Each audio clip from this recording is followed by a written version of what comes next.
4 గంటలకి నాకు వీడియో రావడం జరిగింది.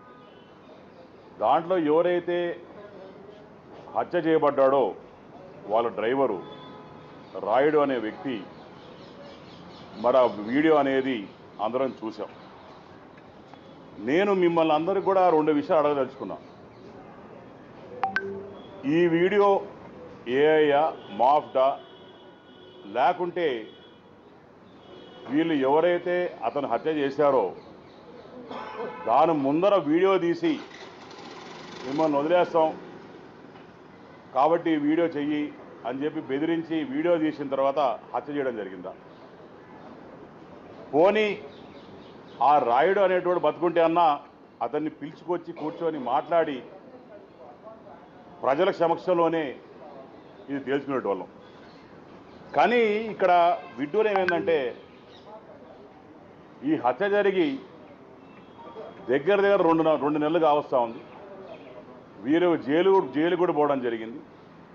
వీళ్ళు బెయిల్ ఇచ్చిన తర్వాత ఇప్పుడు ఈ వీడియో అనేది రిలీజ్ చేయడం దాంట్లో వీళ్ళ అంతరాయం క్లియర్గా అర్థమైపోతాం.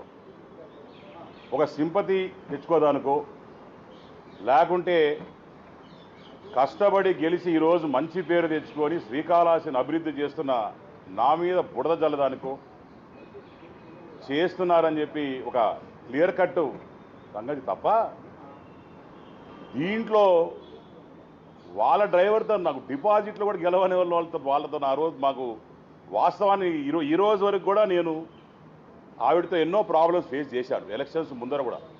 కానీ ఏ రోజు కూడా ఈ రోజు వరకు ఆమెను సస్పెండ్ చేసిన తర్వాత కూడా ఆమె మర్డర్ అయిన తర్వాత కూడా వాళ్ళు మర్డర్ చేసిన తర్వాత కూడా ఇప్పటి వరకు కూడా నేను ఏ రోజు ప్రెస్ మీట్ పెట్టలేదు, ఏ రోజు వాళ్ళ గురించి చెడ్డగా మాట్లాడలేదు. ఏ రోజు గురించి కూడా ఒక కూటమి ప్రభుత్వంలో మనం సర్దుకొని పోవాలా, జాగ్రత్తగా ఉండాలా, ఒళ్ళు దగ్గర పెట్టుకుని పనిచేయాలని చెప్పి మా నాయకులు చెప్పారు కాబట్టి ఏ రోజు కూడా నేను ప్రెస్ మీట్ పెట్టలేదు, ఏ రోజు మాట్లాడలేదు. కానీ ఈరోజు మాత్రం నేను చెప్పదలుచుకున్నాను.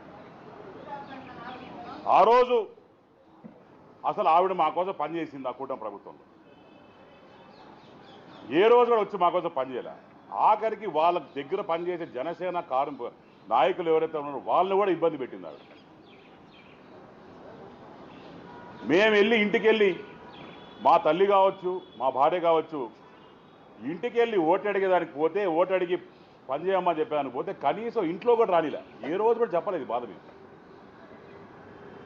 మా అమ్మగారు వాళ్ళ నాన్నగారు 40 సంవత్సరాలు మినిస్టర్కి పనిచేశారు, 40 సంవత్సరాలు ఎమ్మెల్యేకి పనిచేశారు, 20 సంవత్సరాలు మంత్రిగా పనిచేశారు. మా నాన్నగారు మంత్రిగా పనిచేశారు. తర్వాత మేము వచ్చాం 3rd జనరేషన్. ఇంత చరిత్ర ఉండి మా అమ్మను కూడా పోతే లోపల కూడా గేట్ లోపల రానికుండా చేసిన ఆ రోజు ఈరోజు ఇంకా బాధాకరమైన విషయం. నేను ఒకటే చెప్పదలుచుకున్నాను, ఇలాంటి చెత్త రాజకీయాలు చేస్తే మాత్రం డెఫినెట్గా ఎవరిని వదిలే పరిస్థితి ఉండదు. డెఫినెట్గా దీని మీద ఒక స్ట్రిక్ట్ ఎంక్వైరీ చేయాలి. ఈరోజు నా పేరు చెప్పారు, రేపు ఇంకో నాయకుల పేరు చెప్తారు.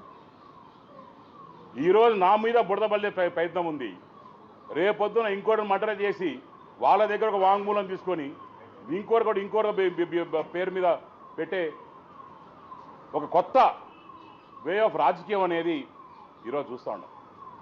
నేను కూడా చిన్నప్పటి నుంచి రాజకీయంలో ఉన్నాం. దాని తర్వాత నాన్నగారితో ఎన్నో చూశాను. కానీ ఇలాంటి చిల్లర రాజకీయాలు ఎప్పుడు కూడా జీవితంలో కానీ విని ఎరిగినట్టు ఎక్కడా లేదు.